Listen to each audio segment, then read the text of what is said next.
ลั่นพี่น้องเอ้ยและก็ FC ที่คอมเมนต์ลายท่านพี่น้องเอ้ยบ่บอสก็สิมาเคลียร์ใจมาพูดคุยให้แล้วพี่น้องเอ้ยมาเนี่ยหลายคนก็หลายมุมมองพี่น้องเอ้ย FC ก็คอมเมนต์จนได้ลบก็มีมันนักเหลือเกินมันหดหูหัวใจพี่น้องเอ้ยคันสิป้าไว้ให้หลายคนอ่านก็ได้เม่นแนวที่บดีนี่ด่าว่าเฮาเป็นจังชั้นจังซี่อ่านแล้วหดหัวใจเฮาก็ได้ลบบางคลิปที่เม่นให้กำลังใจก็สาธุขอบคุณนำพี่น้องเอ้ยที่เข้าใจนะ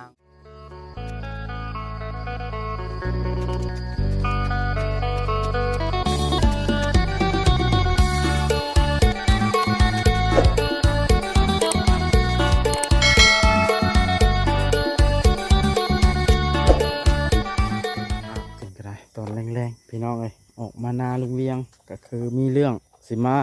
เคลียร์ใจกับ FC พี่น้องเอ้ยที่ว่าหลายคนพี่น้องเอ้ยสิขอออกมาเว้ามาอธิบายหลายๆเรื่องที่ FC คอมเมนต์ผู้ที่บ่ทันเข้าใจเรื่องเล่าวพี่น้องเอ้ยเรื่องของจะลั่นแน่แทนหมอแน่เดี๋ยวลุงเวียงเพิ่นก็มาแล้วนะฮะแล้วสบายดี มาได้ใช้ลุงมาจะไปจอบตะกร้าอืมมือได้สิไทยหุดนานี่อื่นมาเอิญแมนป๋อตัวสีลงมือหรือบ่เดี๋ยวนี้สามลงมือพอดีดินแข็งตกเลยอีลาสิตกก็บาดในแบบนั้นเนาะไปไทยเจ้าให้ขึ้นให้นี่นะเอาให้ทุกคนตามคนบนตกฮ่านตกบ่ลูกสาวพร้อมอยู่น้ำลุงเวียงถ่าเด้อพอไปเว้าเวียงก่อนเด้อสบายดีก่อนสวัสดีตกก่อนสิสบายดีนะจีกได้อ้ายเฮาไปใช้อ้ายเฮาไปสิได้บัวเร็วม่วงกับซุกพี่น้องเอ้ยเห็นไหมอันนี้ล้นปะพี่น้องเอ้ยให้น้องนาเดียอยู่น้ำลุงเวียงก่อนนามาเยี่ยมลุงเวียงพี่น้องเอ้ยมาคอยเพิ่นมืดฝนมาแล้วทั้งนั้นใกล้สิค่ำแต่เว้นใกล้สิตกเลยป้าต้องถ้าอยู่บ้านเสียงตู้เสียงเพลงพี่น้องเอ้ยก็เลยบ่สงบก็เลยออกมาให้มานะอันนั้นกกยางนาเด้ออันนั้นพี่น้องยางนายามเห็ดละโงกเกิดก็พอได้กินอยู่เกิดหลายอยู่ละโงกเหลืองพี่น้องเอ้ยละโงกขาวก็มีอยู่เราเลี้ยงไก่เลี้ยงงัวเลี้ยงควายเราอยู่ให้อยู่นะพี่น้องเอ้ยเนาะชีวิตธรรมชาติก็อีกแบบหนึ่งในเมืองก็อีกแบบหนึ่ง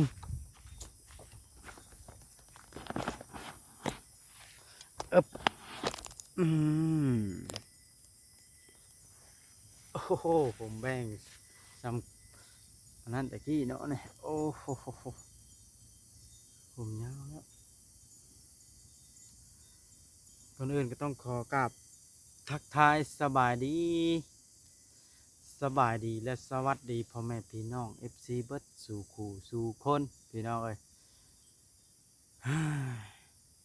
FC ก็บางท่านในเพิ่นคอมเมนต์มาว่าบ่าวบอสใส่ไล่ท่านหมอว่าซั่นโทษแต่ท่านหมอคนมาอยู่นำว่าท่านหมอเป็นจังชั้นจังชี้มันบ่แม่นแนวนั่นเด้อพี่น้องเนาะบ่าวบอสจะขออธิบายให้ฟังเนาะเรื่องของเรื่องที่บ่าวบอสเข้าไปยุ่งไปวุ่นวายไปบอกไปตักเตือนก็ย้อนหวังดีพี่น้องเอ้ยเพราะหยังเฮาก็อยากให้ถนอมน้ำใจกันแหละอยากให้คนมาอยู่น้ำตัวเองนี่แหละสิ่งที่เขานี้บ่บอสก็เลยถามลุงหมอว่าจังชั้นจังซี่ญาติเราเฮ็ดจังชั้นถ้าเราโบเฮ็ดแนวบ่บอสเว้าแนวบ่บอสสงสัยนี่ก็ดีเป็นการดีพี่น้องFC เพิ่นว่าย้อนพวกเจ้าเราไปว่าจังชั้นจังซี่โอ้พี่น้องเอ้ยคิดได้จังได้พี่น้องเนาะเฮาก็ย้อนหักแพงแหละจังเข้าไป ตักเตือนไปบอกไปเว้าย้อนอยากให้มีคนมาเบิ่งมาดูแลท่านหมอหั่นละพี่น้องเอ้ยจุดประสงค์แล้วก็ได้มีคนมาอยู่มาดูแลโดยที่บ่ได้จ้างเล่าแห่งดีแล้วพี่น้องเอ้ยมาอยู่เฮ็ดกินให้ท่านหมอพอได้แข็งแรงเนาะก็คือเรื่องของบ่าวลั่นและน้องทรายพี่น้องเอ้ยที่ขาดความอบอุ่นทางเฮาก็เข้าไปคอยซัพพอร์ตเบิ่งแย่งแล้วก็เว้าง่ายๆซะเฮานี่เข้าไปช่วยเหลือเพิ่นนี่เพื่อให้เพิ่นกลับโตวกลับใจเป็นคนดีพี่น้องเอ้ยคนที่ขาดแคลนขาดความอบอุ่นพี่น้องสังเกตเบิ่งเบาลั่นนี่แล้วเป็นคนดีอยู่ได้พี่น้องเอ้ยเป็นคนดีบ่อนใดบ่อนที่ว่าถึกพ่อหน้าทารุณตบตีแต่ยังน้อยจนบ่ให้กินข้าวกินน้ำพี่น้องและเบาลั่นก็ยังเป็นคนได้ถึงทุกมื้อนี้เนาะแล้วก็เบิ่งแยงหักแพงน้องอะนะก็คือมื้อนี้พี่น้องเอ้ยมื้อนี้นะบ่บ่ได้พาเพิ่นไปซื้อเครื่องนุ่งที่เพิ่นชื่นชอบเครื่องบ่วัดเมียบ่วัดก็มีอยู่เครื่องเราขายนะแต่ว่าย่านเพิ่นบ่มักหั้นนะแบบยี่ห้อนี้ก็เลยพาเพิ่นไปเลือกไปซื้อเอาตามใจเพิ่นเพิ่นกับเพิ่นดีใจแล้วก็ได้ของกินของอยู่น้ำพี่น้องเลยมาเอิญนี่ว่าสิเอาหลอดไผ่แล้วก็เป็นหยังต่างๆปลั๊กไผ่เครื่องใช้เพิ่นนั่นแหละพี่น้องเลยเอาไปให้เพิ่นเพอบ่ได้ให้ขาดเกินไปเนาะก็คือบอกว่าได้เอาเงินให้เพิ่นนะพูละ100,000 กีบกับเงินของแม่มิลี่เพิ่นเนาะเอาให้เพื่อทดลองในการใช้เงินท่านใดที่ใช้เป็นมาอื่นเราต้องเข้าไปเบิ่งเนาะถ้าเข้าไปแล้วละถามว่าเอาเงินส่วนนั้นไปใช้จ่ายในสิ่งที่บอดีละทางเฮาก็สิได้ฮู้กันว่าสิกลับโตกลับใจได้บ่ในเมื่อผู้หลักผู้ใหญ่เพิ่นยื่นมือเขาช่วยเนาะทางแม่ลิซ่าเพิ่นได้ช่วยเรือเบื้องต้นสะกอนเพิ่นให้ซื้อเครื่องครัวต่างๆเบิ่งแยงซื้อข้าวให้กินเนาะและทางเพิ่นก็มีชีวิตชีวาขึ้นตอนนี้เพิ่นก็ได้ยิ้มแย้มแจ่มใสกล้าเว้ากล้าปากน้ำผู้คนพี่น้องเอ้ยก็ถือว่าเป็นการดีแล้วผู้มือนี่บ่ได้แบบแต่ก่อนเห็นเนาะเบาลันสังเกตเบื้องหน้าเราก็มีหน้ายิ้มขึ้นได้กูมือนี่พี่น้องเอ้ยต่างจากเฮาพบเจอเพิ่นแรกๆเฮาพบเจอเพิ่นแรกๆนี่โอ้พี่น้องเอ้ยแบบว่าหน้าอมทุกข์มีแต่ความเครียดช่อยนี่บ่แม่นว่าเฮาสิช่อยเรือตลอดไปได้พี่น้องเอ้ยการช่อยเรือคนการที่เฮาให้โอกาสเข้าไปเยี่ยมไปพูดคุยนี่เฮาบ่กล้าจู่โจมบ่กล้าเว้าหุนแฮงกับเขาเฮาก็ยังบ่ทันได้เรื่องเคยกับเขาปานใดหั้นนะเฮาก็เลยทำความรู้จักให้มากขึ้นซะก่อนเฮาจังกล้าบอกสอนเขาแบบหุนแฮงกว่านี้แบบว่าบอกสอนอย่างเป็นทางการแบบคนเขาช่วยเหลืออย่างแท้จริงพี่น้องเว้าง่ายๆซะก็คือเว้าตอนนี้น่ะเนาะเฮาบ่ทันเรื่องเว้าแจ้งๆผู้ที่เฮาเรื่องเคยที่แท้จริงก็คือกับเบาลันผู้ที่เว้าได้เนาะก็คือตอนนี้ธงไทยมีดสนับที่เพิ่นเคยถือเฮาก็ได้บอกให้เพิ่นป้าบ่ให้ถือได้แล้วไปขั้นตอนหนึงเฮาต้องคอยอบรมแล้วก็บอกไปทีละขั้นละตอนพี่น้องเอ้ย เฮาสิบ่ให้เพิ่นไปขี้ลักมักจกเรื่องของเรื่องนะพี่น้องเอ้ยเพราะว่าชาวบ้านเพิ่นสิได้เดือดร้อนก็คือได้ถามทางด้านเมียลุงแก้วแล้วพี่น้องเอ้ย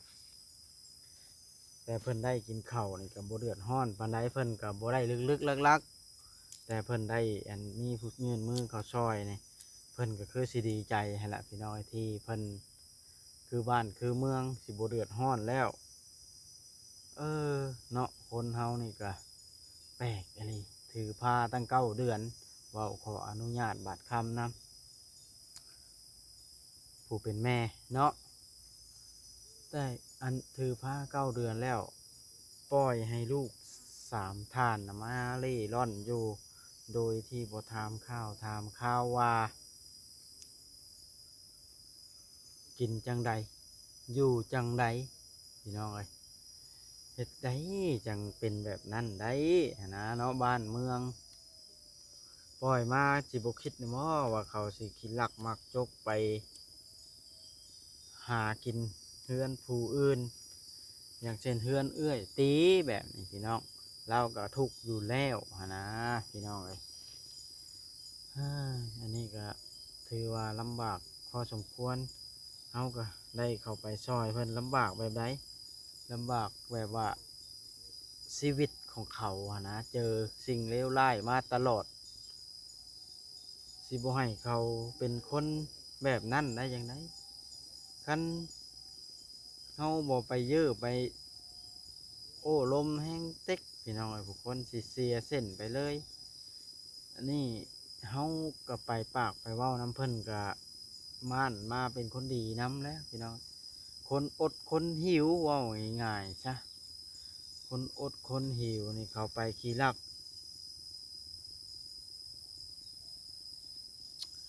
มันก็ธรรมดาพี่น้อยอีกอย่างเข้าไปกลางบ้านกลางเมืองก็มีแต่ผู้บอกเขารบนับถือเรื่องหน้าที่การงานกับบ่มีผู้ไปหาในเมื่อพื้นฐานเฮามันบ่คือหมู่เด้พี่น้องพ่อแม่เฮากับป้าถิ่มโดยชาวบ้านชาวเมืองก็บ่มีผู้ปากผู้เว้านำเว้าง่ายๆซะเนาะบ้านเมืองก็บ่มีผู้ลมอบรมมีแต่ผู้จ้องที่จะเว่าง่ายๆถ้าจ้องที่จะข้ามบ่มีผู้ยื่นมือเขาช่วยเหลือในเมื่อพ่อแม่เขาก็ยังถิ่มแล้วอะนะถ้าบ้านเมืองก็คิดแบบนั้นอืมก็หนักใจอยู่แต่ว่าลุงแก้วเพิ่นก็ว่าอยากติดต่อแม่เพิ่นมาเอาแต่ว่าเฮาช่วยเรือขึ้นแบบนี้แล้วมันก็บ่ได้เดือดร้อนเพิ่นแล้วเดี๋ยวนี้นะพี่น้องเอ้ยเรื่องราวก็ได้ก็บ่ได้เดือดร้อนปานใดแล้วซุมื้อนี่เขาก็อยู่กับเขาอะนะเรื่องของเรื่องมันก็เลยบ่เดือดร้อนได้เนาะเฮาก็สิคอยเบิ่งไปจนสุดความสามารถเฮาถ้ายังบ่เป็นคนดีขึ้นยังบ่ทำการทำงานอยู่ล่ะทางเฮาก็สิได้ปล่อยคือกันได้พี่น้องเอ้ยเพราะว่าบ่มีไผโจมยู่สู้กันได้ตลอดดอกเนาะพี่น้องก่อนอื่นที่ขาดบ่ได้ก็ขอมกขอบใจทางแม่ผู้ที่ช่วยเหลือทางเบาล้านแม่ลิซ่าผู้ที่ช่วยเหลือแรกๆเนาะแล้วก็ตามมาด้วยแม่เมลี่ที่อยู่SAแม่ลิซ่าเพิ่นอยู่นิวซีแลนด์พี่น้องเอ้ยและก็บาบอสเองก็ที่ขาดบ่ได้ก็ขอกล่าวขอบคุณทางแม่พ่อหรือว่า FC ทุกท่านที่คอยเม่นให้กำลังใจบาบอสพี่น้องเอ้ยและขอบคุณผู้ที่เคยช่วยเหลือบาบอสในครั้งนั้นพี่น้องเอ้ยในครั้งที่บาบอสล้มตอนที่พาท่านหมอไปซบอุบัติเหตุตอนนั้นล้มเงยคอบ่ได้ก็มีผู้หลักผู้ใหญ่เพิ่นยื่นมือเข้ามาช่วยพี่น้องเอ้ยก็หลายท่านอยู่พี่น้องเอ้ยแล้วก็มีแม่ใหญ่ใจบุญผู้ที่เฮ็ดเฮือนท่านหมอนี่ก็เพิ่น ซอยบ่วัดให้บ่วัดมีหน้าที่การงานขึ้นแล้วก็หลายท่านผู้ที่ซอยเรือเบื้องต้นซอยให้บ่วัดได้ใช้จ่ายในครอบครัวมีบ่วัดสิเว้าให้พังผู้ที่ซอยเรือบ่วัดเด้อในรถล่มเขานั้นหนึ่งแม่โอ้เอ้ยชื่อบ่ได้พี่น้องเอ้ยเพิ่นบ่ให้เอ้ยชื่อแม่ผู้เทศเทือนท่านหมอนี้สองพ่อผู้ที่อยู่SAเพิ่นชื่อว่าบุญเสงแล้วก็แม่ผู้ที่เพิ่นอยู่SA เฮือนแต่ว่าเฮาบ่ได้คุยโดนแล้วเพิ่นอยู่ทางบ้านหนองลำจันทน์พี่น้องเอ้ยทางดงลิงเพิ่นก็เคยช่วยบ่วัดเพิ่นให้กำลังใจสามอ้ายจ้อยหรือว่าอ้ายสมประดิษฐ์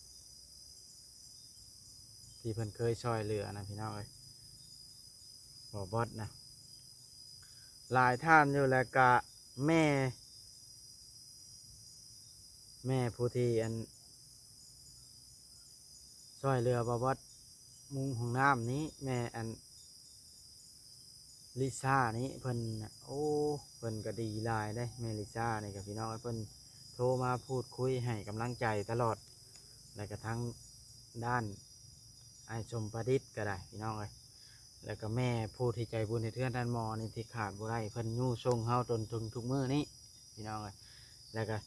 ทุกท่านที่ให้กำลังใจและพี่น้องบ่วัดก็ขอกล่าวขอบบุญขอบคุณขอมกขอบใจหลายๆเด้อพี่น้องก็ถือว่าหลายท่านผู้รักผู้ใหญ่เพิ่นให้กำลังใจและ FC หลายคนพี่น้องเลยที่เพิ่นคอยคอมเมนต์ให้กำลังใจทุกมื้อนี้เนาะพอได้ให้ครอบครัวบ่าววัดเนี่ยพอได้มีเงินใช้จ่ายในครอบครัวถึงสีบ่มากบ่หลวงบ่หลายกะพอได้ให้จุนเจือครอบครัวรอดชีวิตได้บ่ได้ขายเฮือนขายให้ขายนาไปเสียปิ่นปัวท่านหมอนี่ก็หลายท่านอยู่สนับสนุนบ่าววัด FC เบิดทุกคนนั่นแหละพี่น้องคอมเมนต์ให้กำลังใจฮึดชูเพราะให้บ่าววัดมีกำลังใจบ่าววัดก็ดีใจจนทำดีเชื่อว่าความดีนี่มันได้ดีบ่าววัดเชื่อแบบนั้นพี่น้องทำชั่วได้ชั่วเฮาช่วยเหลือคนเฮาก็ได้บุญเป็นสะพานบุญให้การเป็นสะพานบุญนี่พี่น้องบ่แม่นว่าเฮาบ่อยากเว้าชื่อได้แต่ละท่านแต่ละคนถ้าผู้ใหญ่เพิ่นให้ออกชื่อเฮาก็ได้ออกชื่อของเพิ่นถ้าเพิ่นบ่ให้ออกชื่อเฮาก็บ่ได้ออกชื่อของเพิ่นถ้าเพิ่นให้ไปช่วยเหลือไผเพิ่นให้ไปช่วยเหลือ100เหรียญเฮาก็ได้ไปช่วย100เหรียญแบบนี้นะพี่น้องเฮาก็บ่ได้หักงบเอาอีกถ้าเพิ่นให้เฮาค่าน้ำเมืองน้ำมันไปช่วยอย่างเช่นเพิ่นโอนมา150เพิ่นก็ให้เฮา50บางทีพี่น้องบางทีเพิ่นก็ให้100ก็มีพี่น้องเพราะว่าแล้วแต่น้ำใจของเพิ่นอันนี้ก็ได้เฮาก็เพิ่นให้ชำใดจังได้ชำนั้นบางท่านบ่เข้าใจคอมเมนต์มาว่าโอ้งบเอาเงินผู้ใหญ่เบิดแล้วจังซั่นจังซี่เฮาบ่เฮ็ดพี่น้องเพิ่นให้ชำใดเฮาจังได้เอาชำนั้นเรื่องเงินเรื่องคำนี่พี่น้องใช้จ่ายหยังเบิดเฮาก็ได้บอกเพิ่นบ่แม่นสิว่าฮักค่านั่นค่านี่เพิ่นให้จังได้เอาได้พี่น้องเงินนี่การเป็นชายบุญนี่เนาะพี่น้องก็เรื่องผู้ที่คอมเมนต์บ่ดีก็บ่ว่ากันพี่น้องเพราะว่าหลายคนหลายมุมมองผู้ที่เม่นดีและก็เม่นให้กำลังใจก็ขอบบุญขอบคุณขอมกขอบใจขอให้เพิ่นอยู่ดีมีแห้งเด้ออันนี้ก็ได้เนาะความเจ็บอย่าได้ความไข่อย่ามีขอให้ทุกท่านสุขกายสบายใจท่านใดที่ชื่นชอบก็ขอบบุญขอบคุณพี่น้องมีคอมเมนต์หนึ่งพี่น้องที่เพิ่นคอมเมนต์เข้ามาบอกว่าก็ทำใจบ่ได้บอกว่าก็เลยได้ลบคอมเมนต์บอกว่าย่านมันแพร่ไปอับอายชาวโลกหรือว่ามันสะเทือนใจคอมเมนต์ว่าพวก เว้าง่ายๆจะเว้ายากพี่น้องเอ้ยมันพังแล้วมันโหดหู่หัวใจเว้าง่ายๆซะเนาะพวกที่บ่มักเฮาหั่นล่ะเม่นมาแล้วก็เทียบใส่ผู้นั้นผู้นี้ว่าผู้นั้นน่ะดีผู้นี้บ่ดีหั้นนะพี่น้องเอ้ยอย่างเช่นส่วนมากเพิ่นสิเม่นว่าเฮาน่ะเป็นคนบ่ดีเทียบใส่ช่องใหญ่เช่นเว้าขออนุญาตนำทางทีมงานบ่าวเตียงทองโอ้เฮาก็สาธุย่อมือนำเพิ่นอยู่เพิ่นบัดพื้นฐานสูงแล้วพี่น้องเอ้ยเพิ่นบัดพอมีพอไปแล้ววิวเพิ่นเทียบวิวเพิ่นกับวิวเฮาเนี่ยมันต่างกันหลายเพิ่นต้นทุนมีรถเพิ่นมีอย่างเช่นทีมงานของเพิ่นตอนนี้ทีมงานของบ่าวเตียงก็สาธุบุญนำเพิ่นอยู่เนาะเพิ่นก็ออกรถบุญวันวุ่นวันออกรถผู้ละคันละคันมีแต่รถป้ายแดงพี่น้องเอ้ยก็เศร้าใจเฮาก็ได้ก็ยินดีน้ำเพิ่นอยู่อยากได้คือเพิ่นก็เอาตามเพื่อตามแห้งเฮานี่แหละพี่น้องไงเฮาก็เลี้ยงตั้งใจเลี้ยงครอบครัวให้มันรอดสักก้อนเท่าใดก็ได้เพราะว่าคนเฮานี่ภัยก็มุ่งหน้าอยากได้ของขวัญในชีวิตอยู่แล้วของขวัญในชีวิตก็คืออยากได้สิ่งของที่ต้องการไปใส่มาใส่กับลูกบ่ตากฝนครอบครัวก็อบอุ่น เรือนชานอยู่นะชาทุบาวบดก็มีแล้วพี่น้องเอ้ยพอได้ส้นลบฝนบ่ให้เปียกฝนก็ถือว่าร่างกายอยู่ดีมีแห้งแล้วปูมือนี่บ่เจ็บบ่ไข้ก็ถือว่าเป็นบุญแล้วหั้นนะพี่น้องเฮาก็สู้ชนหาเงินมาเลี้ยงครอบครัวอย่างเช่นทุกมื้อนี่ลูกเต้าก็กินนมเฮากับไผสิดาสิว่านั่นใดก็แล้วแต่เพิ่นเด้อพี่น้องแล้วแต่ผู้สิคิดผู้สิดาผู้สิว่าก็แล้วแต่ เฮาก็หักห้ามความคิดคนบ่ได้แต่ว่าผู้เพิ่นหักแพงเฮาก็มีอยู่ผู้เพิ่นบ่ย่านเฮาได้เลื่นเพิ่นก็ยังส่งเงินมาให้เฮาพอได้ซื้อกินขนมข้าวต้มกับครอบครัวก็มีพี่น้องเอ้ยก็คนเฮามันมักบ่คือกันมักเฮาชอบเฮาก็มีมักผู้อื่นก็มาด่าเฮาก็มีอันนะพี่น้องเรื่องของเรื่องก็บ่ว่ากันและคนด่าผู้อื่น ก็มีบางทีบ่ก็มักเฮาก็มีหั้นนะพี่น้องหลายคนมันก็หลายมุมมองแต่ว่าเฮาเชื่อว่าความดีมันเป็นความดีเฮาก็ต้องเฮ็ดไปเฮาตั้งใจเฮ็ดดีสุดแล้วไผจักว่านั่นแหละก็สุดแล้วแต่เรื่องนี้เนาะเอาคำมืดระบาดในทางเฮาก็สิได้กลับก่อนพี่น้อยสิเมื่อระบาดดันมันคำนะพี่น้องออกมาลิ้นน้ำลุงเวียงมานี่ก็ได้ก็เลยมาระบายความในใจที่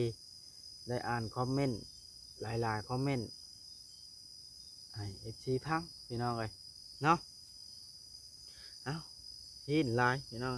จังใดก็ขออวยพรให้ทุกท่านที่เขาเบิ่งเขาชมคลิปของบาบอสนะขอให้ทุกท่านอยู่ดีมีแห้งและก็สุขกายสบายใจเนาะไปใส่มาใส่ก็ขอให้ทุกท่านเดินทางปลอดภัยเด้อเนาะเบิ่งคลิปบาบอสแล้วกับเบิ่งคลิปเบิ่งโฆษณาให้ในเด้อพี่น้องเนาะพอให้บาบอสมีรายได้เข้ามาพี่น้องเลย จนเจือครอบครัวพี่น้องเอ้ยเอาก็ได้พอได้มีกำลังใจสู่ชีวิตต่อไปโอเคพี่น้องคลิปนี้กับบ่ม่วนนนหูผิดพลาดประการใดก็ขอโทษขออภัยนำเด้อคลิปหน้าจะพบพ่อกันใหม่พี่น้องเอ้ยบ๊ายบายเด้อเนาะอยู่ดีมีแฮง